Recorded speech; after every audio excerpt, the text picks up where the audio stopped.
Hello friends, we are back. Rodney Pereira and Ravi Shankar with another real life hero.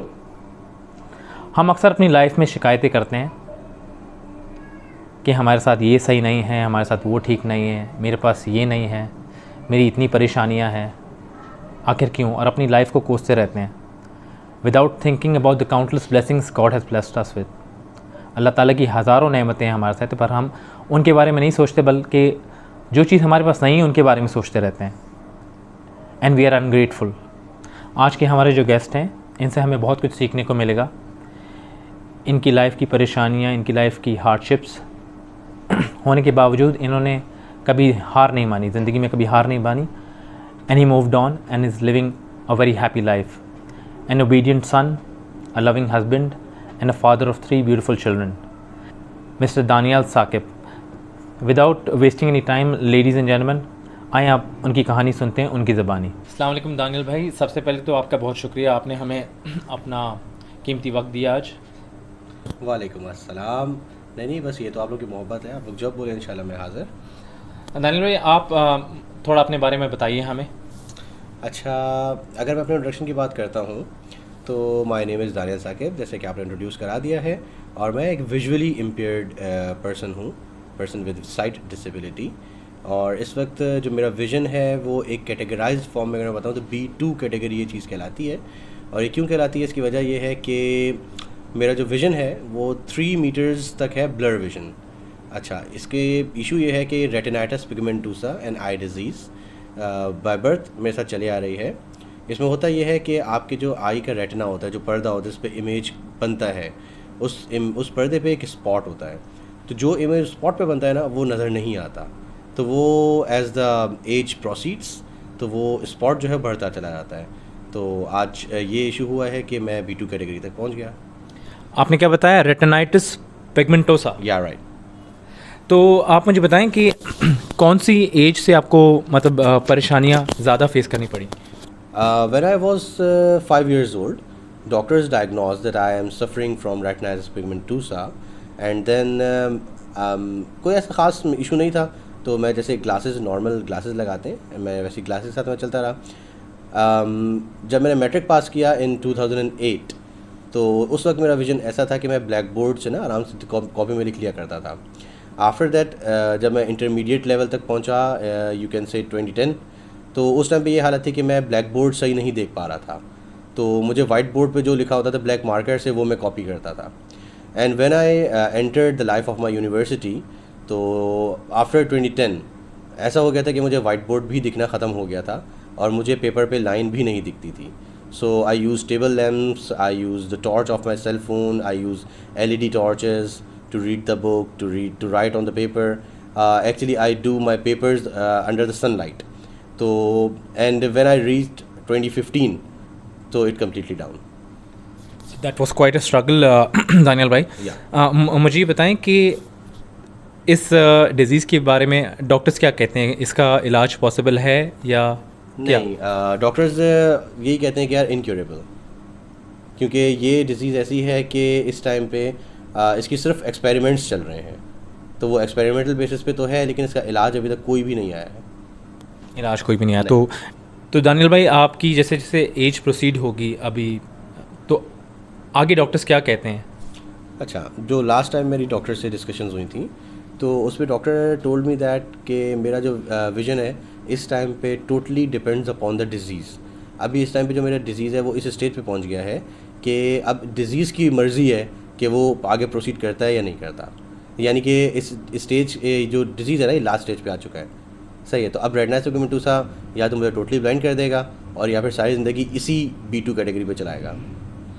ठीक है, B2 के बारे में जो आप कह रहे हैं, 3 मीटर का आपने जो हमें पहले बताया, आप क्या हमारे व्यूअर्स के लिए इसे परसेंटेज में बता सकते हैं कि इस वक्त कितनी परसेंटेज आपकी विजिबिलिटी है?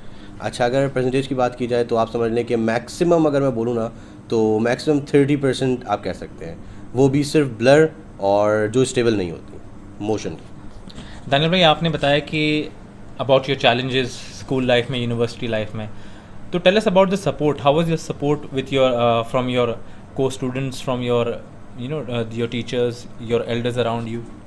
अच्छा, सपोर्ट की बात करते हैं तो पहले स्टार्टिंग करते हैं फैमिली से कि फैमिली जो है वो मेरी बहुत ज़्यादा सपोर्टिव है। मेरे फादर, मेरी मदर, मेरे भाई मुझे हर जगह पे उन्होंने सपोर्ट किया।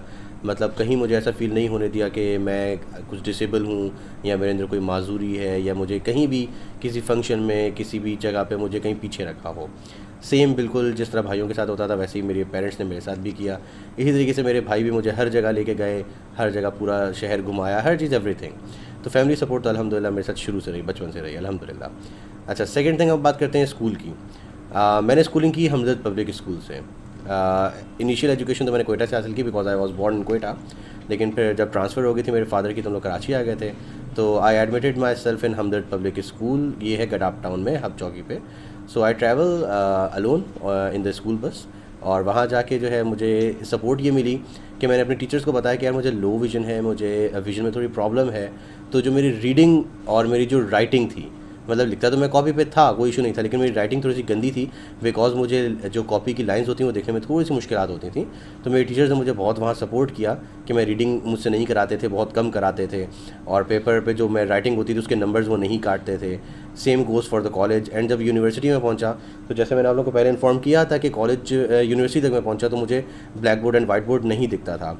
तो मैंने अपने दोस्तों से रिक्वेस्ट की, तो मेरे दोस्त जो है वो ख़ुद लिख रहे होते थे अपनी कॉपी पे, और जो बोर्ड पे लिखा होता था वो मुझे डिक्टेट करा रहे होते थे। इवन कि मैंने ग्राफिकल रिप्रेजेंटेशंस भी की हैं, मैंने स्टैट्स भी पढ़ी है, कैलकुलस भी पढ़ी है। तमाम के तमाम जो सम्स थे वो मेरे स्टेप बाय स्टेप मुझे मेरे दोस्त जो है लिखवाते थे, ओरली लिखवाते थे।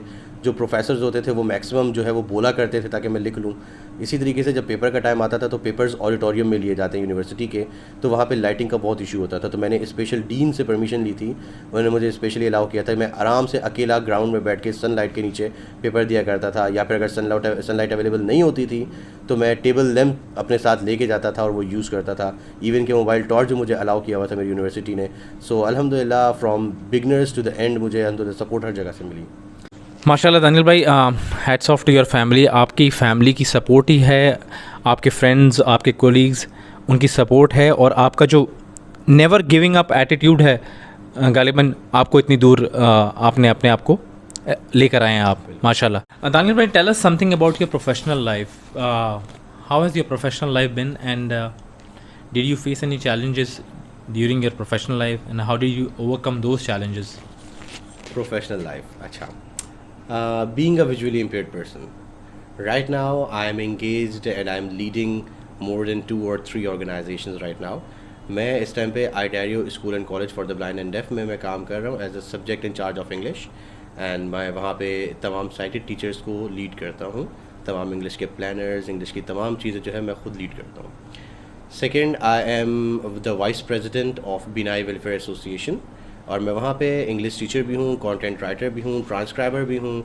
मैं प्रपोजल कंस्ट्रक्ट भी करता हूँ, business plans, business models and all those things. मैं सारे फ्रीलांसिंग तमाम चीज़ें मैं खुद करता हूँ। इसके अलावा आरसीसी बिनाई एवेन्यू में मैं एज अ प्रोजेक्ट मैनेजर काम कर रहा हूँ। सिंध ब्लाइंड स्पोर्ट्स एसोसिएशन का प्रेसिडेंट हूँ, और इसके अलावा मैं Pakistan blind sports federation PBSF, इसमें मैं एज अ डायरेक्टर स्पोर्ट्स काम कर रहा हूँ। और इसमें होता ये है कि मैं तमाम स्पोर्ट्स भी, ब्लाइंड के स्पोर्ट्स भी इवेंट ऑर्गेनाइज़ कराते हैं। तमाम जितने भी ब्लाइंड के स्पोर्ट्स होते हैं वो तमाम चीज़ें मैं इसमें ऑर्गेनाइज़ कराता हूँ। तो ये छोटा सा मेरा एक प्रोफाइल थी जो मैंने आपसे शेयर की। इसमें चैलेंजेस बहुत सारे होते हैं क्योंकि मैक्सिमम लोग जो है वो इस चीज़ को लैक ऑफ अवेयरनेस कह सकते हैं कि उनको पता नहीं होता कि how to deal with the visually impaired person ना। तो इसके लिए फिर मैंने डिफरेंट ऑर्गेनाइजेशंस को रीच किया। अच्छा, मैं HR ट्रेनिंग्स भी प्रोवाइड करता हूँ इस टाइम पे, और मैंने सेंसिटाइजेशन ट्रेनिंग्स होती हैं, अवेयरनेस ट्रेनिंग्स होती हैं, मैं प्रोवाइड करता हूँ। तो अल बसीर फाउंडेशन है, द खैरुन्निसा खैरुन्निसा आई हॉस्पिटल है, द विजनरी फाउंडेशन है, इनके जो आई स्पेशलिस्ट डॉक्टर्स हैं ना, मैं उनको काउंसलिंग सेशंस प्रोवाइड करता हूँ about personality development, personal development, about stress management, positive thinking, business communication, effective communication, etc. और इसके अलावा जो है मैं स्टूडेंट्स जो हमारे विजुअली इम्पेयर्ड स्टूडेंट्स हैं उनको मैं करियर काउंसलिंग फराहम करता हूँ, उनकी पर्सनल एंड सोशल ग्रूमिंग करता हूँ, उनकी मोबिलिटी ट्रेनिंग करता हूँ। इसके अलावा मैं जो है वो डिफरेंट जगहों पे, डिफरेंट ऑर्गेनाइजेशंस पे, जैसे बैंक्स वगैरह हो गए, वहाँ पे एक सेंसिटाइजेशन ट्रेनिंग्स प्रोवाइड करते हैं ताकि how to deal with visually impaired people. माशाल्लाह दानियल भाई, यू आर डूइंग वंडर्स। और आप बिल्कुल सही बात कर रहे हैं कि अवेयरनेस की बात कर रहे हैं। हमारे माशरे में वाकई अवेयरनेस नहीं है, और इस चीज़ को हम अपने इर्द गिर्द ना जाने क्या समझते हैं कि भाई ये बंदा ये तो इस डिसेबिलिटी के साथ है, ये नहीं कर सकता, वो नहीं कर सकता। आई होप हमारे व्यूअर्स जो हैं इस मीटअप के बाद वो कुछ सीखें, और ऐसी फैमिलीज़ जिनके फैमिली मेम्बर इस पोजीशंस में हैं उनको बकअप करें और आगे बढ़ाएं। I hope this is a learning experience for many. Daniyal भाई, एक चीज़ और पूछना चाहूँगा आपसे। कभी किसी गैदरिंग में या किसी जगह पर आपको किसी ने कोई टॉन्ट किया हो और आपको वो चीज़ बुरी लगी हो, आपने उसको किस तरह टैकल किया, किस तरह आपने उसकी फीलिंग्स बताएं हमें ज़रा। अच्छा, बिल्कुल, ये है बड़ा अच्छा सवाल है आपका। अच्छा देखिए, जैसे कि मैंने आपको पहले बताया कि लैक ऑफ अवेयरनेस ना, तो मैं अपने ख़ानदान में अकेला ब्लाइंड हूँ, सही है। इसके अलावा और कोई ब्लाइंड हमारे ख़ानदान में नहीं है। तो अब जब मैं अकेला ब्लाइंड हूँ तो ऑब्वियसली सी बात है कि ख़ानदान वालों को पता ही नहीं है कि what is blindness and how to deal with blindness. तो मैक्सिमम जगहों पे जो है वो ऐसे टॉन्ट सुनने को मिले मुझे कि दिखता नहीं है तो उसको मतलब बैठा रहने दो। और कहीं शादी फंक्शन होता था तो हर कोई जो है वो खाना अपना ख़ुद लेता था, बट आई कैंट। तो मैं कभी ऐसा होता था कि मेरे भाई नहीं होते थे कहीं आसपास, तो मेरे फादर जो है वो खाना लेकर आ रहे होते थे। तो काफ़ी लोगों के मतलब मुंह से इनडायरेक्टली ये भी सुनने को मिला कि मतलब बेटा बैठा हुआ है और बाप खाना ला के दे रहा है, एग्जैक्टली इस तरीके से अल्फाज। इसके अलावा मैं अपने घर के सारे काम खुद करता हूँ, तो लाइफ बात है बाहर नीचे मार्केट, बाज़ार, शॉप्स पे जाना पड़ता है हर जगह पे। तो वहाँ पे भी काफ़ी लोगों से, जब इलाका नया था और उनको नहीं पता था, तो काफ़ी लोगों ने जो है वो इस तरीके के अल्फाज भी इस्तेमाल किए कि भाई क्या नज़र नहीं आ रहा, दे तो दिया, क्या भाई क्या दिखता नहीं है, क्या चलो क्या दिखता नहीं है, मतलब इस तरह के अल्फाज जो है वो बहुत सुनने को मिले। इसके अलावा जब रिक्शा वगैरह या ऐसा तो पूछते थे कि भाई तुम नाबीना हो, मतलब एकदम हैरत करके ना कि यार मतलब कि कोई एक नया एलियन टाइप कोई चीज़ उनके सामने आ गई है। तो ऐसे अल्फाज बिल्कुल सुनने को मिले, ज़िंदगी भर ऐसे अल्फाज मिले। लेकिन अल्हम्दुलिल्लाह कि मैंने इन तमाम चीज़ों को कभी अपने ऊपर हावी नहीं होने दिया। क्यों नहीं होने दिया, इसकी 2-3 वजूहात हैं। पहली बात तो ये है कि मुझे मोरल सपोर्ट मिलती थी मेरी फैमिली की तरफ से, जो कि एक बहुत बड़ा अलमिया है जिसने मुझे डिप्रेशन में जाने से बचा लिया। बिकॉज़ जब भी मैं डिप्रेस होता था तो मेरी मोरल सपोर्ट मेरी फैमिली होती थी। मेरी वालदा, मेरे वालिद जो है वो मेरे पीछे खड़े होते थे, जो कि मुझे कभी डिप्रेशन में जाने नहीं देते थे। सेकेंड थिंग ये कि मैं ब्लाइंड में पूरे पाकिस्तान में वो वाहिद बंदा हूँ जो ब्लाइंड का IQ टेस्ट करता हूँ। उसके लिए मैं जितनी साइकोलॉजी पढ़ता था वो मैंने शौक़ से पढ़ी, ह्यूमन साइकोलॉजी मैंने शौक़ से पढ़ी। अच्छा, इससे फ़ायदा ये हुआ कि मैं काफ़ी हद तक माइंड रीडिंग जान गया, काफ़ी हद तक मैं IQ टेस्टिंग जो है वो जान गया, और काफ़ी चीज़ें मुझे इस साइकोलॉजी ने बताई। इसको मैंने अपने ऊपर अप्लाई किया, ना कि दूसरों के ऊपर। तो जब मैंने अपने ऊपर अप्लाई किया तो मुझे स्ट्रेस मैनेजमेंट समझ में आई। मुझे ये समझ में आया कि how to counsel yourself, oneself, ourselves. तो मैंने इन तमाम चीज़ों को अपने ऊपर अप्लाई किया, तो अल्हम्दुलिल्लाह मुझे कोई डिप्रेशन, कोई स्ट्रेस, कुछ नहीं होता। अब मैं अपने मुंह से बोलता हूँ कि भाई मैं नाबीना हूँ तो हूँ। दानियल भाई, you are truly an inspiration. माशाल्लाह माशाल्लाह, so much to learn from you and from your life. Daniyal भाई, ऐसे फैमिलीज़ के लिए आप बताएं जिनके ख़ानदानों में ऐसे बच्चे हों, तो उन्होंने कहाँ जाना चाहिए, किस जगह, किस अस्पताल में, किस डॉक्टर्स के पास इस इलाज की के लिए, इस बीमारी की इलाज के लिए, इस बीमारी की गाइडेंस के लिए, ताकि वो और अवेयरनेस मिले उनको। बिल्कुल सही। इसमें देखें बात असल में ये होती है कि चूँकि मैं जो है वो ब्लाइंड कम्युनिटी से काफ़ी हद तक जुड़ा हूँ और मैंने काफ़ी रिसर्चेस की हैं इसके हवाले से, क्योंकि मेरी आदत है कि मैं रिसर्च करता रहता हूँ। अब तक मैं 35 रिसर्चेस अपने हाथ से कर चुका हूँ, और वो डिफरेंट लोगों के लिए मैंने एज अ पेड रिसर्चर मैंने काम करता था पहले। तो खैर तो मुझे बहुत कुछ रिसर्चेस से भी सीखने को मिला। तो मैंने ये पता चला कि मैक्सिमम ब्लाइंडनेस जो है वो RP है, स्टारगर्ट्स है, और डिफरेंट जो है वो डिजीज़ हैं। इसमें होता ये है कि पेरेंट्स जो हैं वो अनअवेयर्ड होते हैं अबाउट द डिजीज़। वो ये समझते हैं कि अच्छा मेरा बेटा अंधा है या मेरी बेटी अंधी है, तो वो उसको बिठा देते हैं, घर में छुपा देते हैं। सही, ऐसा नहीं करना चाहिए। आप किसी भी डॉक्टर को दिखाएं, कोई इशू नहीं है। बड़े से बड़े हॉस्पिटल को अगर आप लोग अफोर्ड कर सकते हैं तो वेल एंड गुड, नहीं कर सकते तो कोई भी आई स्पेशलिस्ट हो जो कि आपकी नज़र में अच्छा हो, आप उसको दिखाएं, उसको डायग्नोस कराएं कि इसको इशू क्या है। जब एक बार आपको इशू पता चल जाए तो इस वक्त कराची में एक आइडेरियो जहाँ मैं काम कर रहा हूँ वो free of cost in education provide करता है, फ्रॉम 0 लेवल यानी कि मॉन्टेसरी टिल MA, और हॉस्टल की सर्विसेज भी वहाँ प्रोवाइडेड हैं। अगर कोई बच्चा दूर से आना जाना कर रहा है, आउट ऑफ सिटी से आ रहा है, तो वो हॉस्टल में भी रह सकता है। इसके अलावा वोकेशनल की अगर हम बात करते हैं तो बिनाई वेलफेयर एसोसिएशन जहाँ मैं काम कर रहा हूँ वहाँ पे हम फ्री ऑफ कॉस्ट जो है वो वोकेशनल ट्रेनिंग्स प्रोवाइड करते हैं। English language, computer training, business communication, Braille learning. अच्छा, ब्रेल की मैं आपको बताऊँ कि ब्रेल एक लैंग्वेज है जो ब्लाइंड पढ़ता और लिखता है ब्रेल लैंग्वेज से। जिस तरीके से आप लोग किताब पढ़ते हैं, कॉपी पे लिखते हैं, इस तरीके से ब्रेल एक जो है वो 6 डॉट्स का पैटर्नाइज्ड एक सिस्टम है।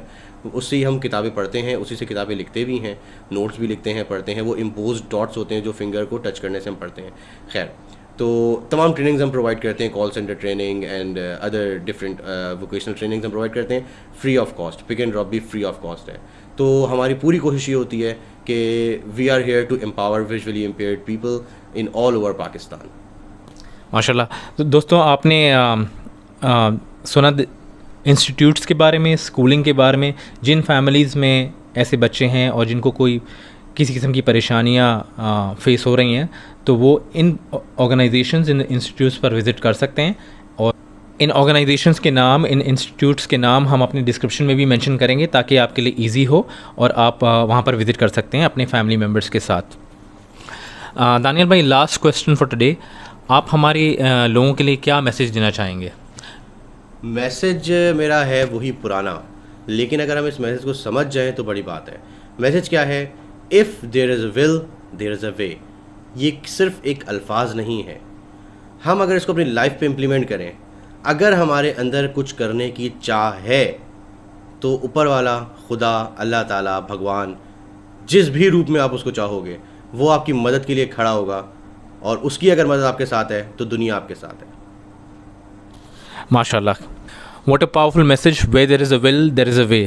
दानियल भाई, आपकी लाइफ से आई होप हमारे व्यूअर्स ने आज बहुत कुछ सीखा हो। एटलीस्ट मैंने बहुत कुछ सीखा है। अपनी मुश्किलात को अपनी कमज़ोरी ना बनाएं, अपनी मुश्किलात का सामना करें, प्रॉब्लम्स को फेस करें। ऊपर वाले से दुआ कीजिए कि मुझे हिम्मत दे कि मैं अपनी मुश्किलात को सामना करूं, आगे बढ़ूं और एक बेहतर ज़िंदगी जी सकूं। Mister Daniyal Saqib is an example for us. The positivity you exude is so inspiring and I am sure आपके साथ जो लोग जुड़े हुए, न जाने वो कितना इंस्पायर होते होंगे आपकी डेली लाइफ से। Thank you so much for being giving us your precious time once again. Thank you sir. And आप लोग हमारे चैनल को लाइक कीजिएगा, इनके चैनल को सब्सक्राइब करें और जितना हो सकता है स्प्रेड करें। Okay viewers, me Rodney Pereira along with Ravi Shankar Swami signing off. We'll meet you again next week. Take care of yourself. Till then, bye bye.